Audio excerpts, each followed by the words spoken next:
Hello, welcome back to the channel. Today, we're diving right into how to use Airtable as a powerful tool for managing art gallery inventory. Our first step is setting up your Airtable account. Once you've logged in, click on the Add a Base button, then select Start from Scratch. This is important because we are creating a completely customized database for your art gallery's unique needs. Now that we've done that, let's create our first table. Name it Artworks. Add columns to capture essential details such as artwork title, artist, year, medium, price, and so on.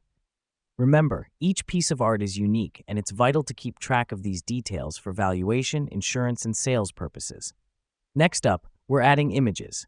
In a new column, name it Image and set the field type to Attachment. This allows you to upload photos of each artwork. The reason we do this is straightforward.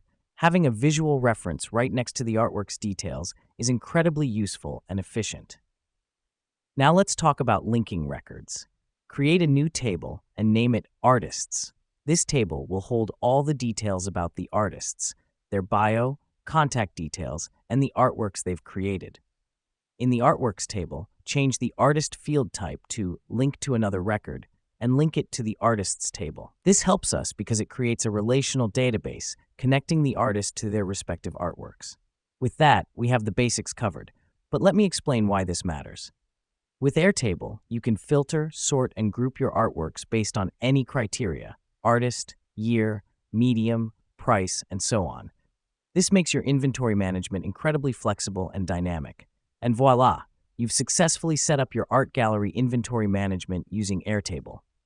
Remember, the key to getting the most out of this tool is to keep it updated with every new acquisition or sale. That's it for today's tutorial. We've covered a lot of ground in just a few minutes, but remember, practice makes perfect. Keep exploring Airtable's features, and you'll soon be a pro at managing your art inventory. Thanks for tuning in, and see you in the next video.